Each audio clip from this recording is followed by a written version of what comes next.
Assalamualaikum warahmatullahi wabarakatuh. Sahabat sekalian, pernahkah kalian mendengar nama Nurcholish Madjid atau biasa dikenal sebagai Cak Nur? Beliau adalah sosok intelektual muslim yang menggetarkan jagat Indonesia dengan pemikiran Islam di era 70-an sampai dengan awal 2000-an. Dalam video ini kita akan menggali lebih dalam siapa sebenarnya Nurcholish Madjid, bagaimana pemikiran-pemikirannya berkembang, dan mengapa pemikirannya dapat relevan hingga hari ini. Mari kita mulai perjalanan intelektual ini dari kota kecil Jombang yang menjadi awal dari kisah besar pembaruan pemikiran Islam. Biografi singkat Cak Nur. Nurcholish Madjid lahir pada tanggal 17 Maret 1939 di Jombang, Jawa Timur. Ia berasal dari keluarga pesantren, ayahnya seorang kiai, dan lingkungan di sekitarnya juga sangat religius. Sejak kecil, ia sudah akrab dengan dunia kitab kuning, halaqah, dan tradisi keilmuan di pesantren yang kental dengan nilai-nilai tasawuf dan fikih. Pendidikan formalnya diawali di pesantren Rejoso, lalu ia melanjutkan ke Yayan Syarif Hidayatullah Jakarta. Disinilah cakrawala berpikirnya mulai terbuka. Cak Nur dikenal sebagai mahasiswa yang kritis, tajam, namun juga tetap santun dalam menyampaikan pandangannya. Setelah menyelesaikan studi di YIN, Cak Nur mendapatkan kesempatan untuk melanjutkan pendidikan di University of Chicago, Amerika Serikat, di bawah bimbingan Fazlur Rahman. Nah, dia ini adalah seorang pembaru pemikiran Islam yang sangat berpengaruh di dunia Islam. Disinilah Cak Nur banyak menyerap gagasan modernisasi Islam, konseptualisasi tafsir, dan pentingnya rasionalitas dalam memahami agama. Yang kedua, ada HMI dan slogan kontroversial. Di tahun 1970 ketika menjadi Ketua Umum Pengurus Besar Himpunan Mahasiswa Islam atau bisa disebut HMI, Cak Nur melontarkan satu pernyataan yang menggemparkan, yakni Islam yes, Partai Islam no. Pernyataan ini menimbulkan gelombang kritik, banyak yang salah paham dan menuduhnya menolak Islam, padahal maksudnya adalah murni. Cak Nur ingin menekankan bahwa Islam sebagai agama jangan dipersempit hanya dalam ranah politik. Islam adalah ajaran spiritual dan moral yang harus menjangkau seluruh aspek kehidupan, bukan hanya digunakan sebagai alat politik saja. Baginya, Islam itu tidak identik dengan partai politik tertentu. Jadi kayak Islam, nilai-nilai Islam itu bisa dan harus hadir dalam seluruh lini kehidupan, baik dalam partai politik, kemudian juga lembaga sosial, ada juga pendidikan ataupun ekonomi. Yang penting bukan labelnya, tapi nilai dan etos kerjanya. Yang ketiga, ada sekularisasi vs sekularisme. Salah satu pemikiran Cak Nur yang juga menuai perdebatan panjang adalah tentang sekularisasi. Ia mengatakan bahwa sekularisasi adalah sebuah keniscayaan sejarah yang tak perlu ditakuti namun perlu dicatat. Ia membedakan antara sekularisasi dan sekularisme. Sekularisme adalah paham yang memisahkan total antara agama dengan kehidupan, bahkan kadang-kadang mengesampingkan agamanya. Sementara sekularisasi dalam pandangan Cak Nur adalah proses sejarah yang membebaskan agama dari peran-peran profan, agar agama itu tetap murni sebagai petunjuk moral dan juga petunjuk spiritual. Contoh konkret dari sekularisasi yang dimaksud dengan Cak Nur ini adalah pemisah antara otoritas agama dengan otoritas politik. Ini penting karena agama tidak dijadikan sebagai alat kekuasaan. Ketika agama dijadikan sebagai alat politik, maka bukan kesucian nilai yang muncul, tapi malah pertarungan kepentingan. Yang keempat ada pluralisme dan toleransi. Cak Nur juga dikenal sebagai tokoh pluralis.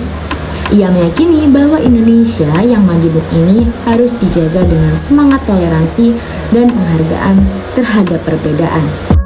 Menurutnya, Islam sangat menghargai perbedaan. Dalam Al-Quran sudah disebutkan tidak ada paksaan dalam beragama. Ini ada dalam Quran surat Al-Baqarah ayat 256. Dan untukmu agamamu, untukku agamaku. Ini ada dalam Quran surat Al-Kafirun ayat 6. Pluralisme bagi Cak Nur bukan berarti menyamakan semua agama, tapi menghormati eksistensi agama-agama lain sebagai bagian dari kehendak Allah yang menciptakan manusia bersuku-suku dan juga berbangsa-bangsa. Ia percaya bahwa perdamaian, kerukunan, dan juga kerjasama antar umat beragama adalah bagian dari misi Islam sebagai rahmatan lil alamin. Kemudian ada reaktualisasi pemikiran Islam. Mengikuti jejak gurunya Fazlur Rahman, Cak Nur mengembangkan gagasan reaktualisasi pemikiran Islam. Baginya, teks suci memang tetap, tapi pemahaman manusia terhadap teks itu bisa berubah sesuai dengan zaman. Ia mendorong agar umat Islam tidak terjebak dalam tekstualisme yang sempit. Tafsir-tafsir lama perlu dibaca ulang dengan konteks zaman kini, misalnya ya, konsep jihad, demokrasi, dan juga hak asasi manusia atau bahkan kebebasan berpikir harus dilihat dalam terang maqasid syariah.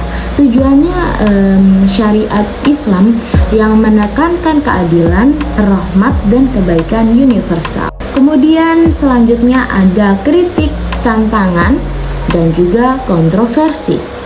Pemikiran-pemikiran Cak Nur tentu tidak selalu diterima mulus.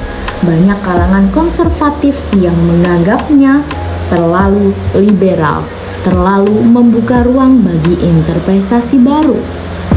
Ia pernah dicap sebagai tokoh sekuler. Bahkan ada yang menuduhnya menyimpang dari ajaran Islam. Namun di sisi lain, ia juga mendapat dukungan dari banyaknya intelektual, tokoh agama, dan juga mahasiswa. Cak Nur selalu menyikapi kritik dengan tenang. Baginya, kritik adalah bagian dari proses dialog intelektual. Ia bahkan membuka ruang diskusi bagi mereka yang berbeda pandangan dengannya. Kemudian yang terakhir ada warisan intelektual dan relevansi hari ini. Salah satu warisan terbesar Cak Nur adalah berdirinya Universitas Paramadina, sebuah kampus yang menjembati antara ilmu agama dan ilmu modern. Di sanalah ide-ide Cak Nur terus dikembangkan seperti pluralisme, demokrasi, keadaan publik, dan kebebasan berpikir. Pemikirannya juga menjadi rujukan dalam kebijakan-kebijakan keagamaan dan pendidikan di Indonesia. Banyak sekali tokoh muda yang terinspirasi darinya, baik dari kalangan muslim atau bahkan non-muslim. Di era sekarang, ketika polarisasi politik identitas makin menguat, gagasan-gagasan Cak Nur tentang pemisahan agama dan politik praktis serta pentingnya pluralisme menjadi sangat relevan. Dan Cak Nur ini wafat pada tanggal 29 Agustus 2005. Namun ide-idenya masih hidup, mengalir dalam diskusi, dalam buku-buku, dan bahkan kebijakan publik. Ia telah mengajarkan kepada kita bahwa menjadi muslim bukan hanya soal ibadah ritual, tapi juga tentang keterbukaan, kecintaan pada ilmu, dan komitmen pada kemanusiaan. Mari kita jaga warisan intelektual dari Cak Nur, sebab pemikiran yang tercerahkan adalah bekal untuk masa depan umat yang lebih damai dan beradab.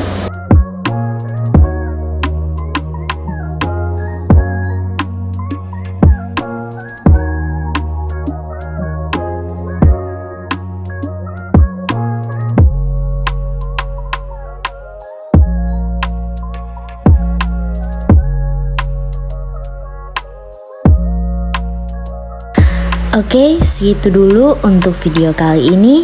Semoga yang kita bahas hari ini bisa menambah iman, menyejukkan hati, dan jadi pengingat bersama. Sampai ketemu di video selanjutnya. Jangan lupa like, subscribe, dan share ke teman-teman kalian. Wassalamualaikum warahmatullahi wabarakatuh.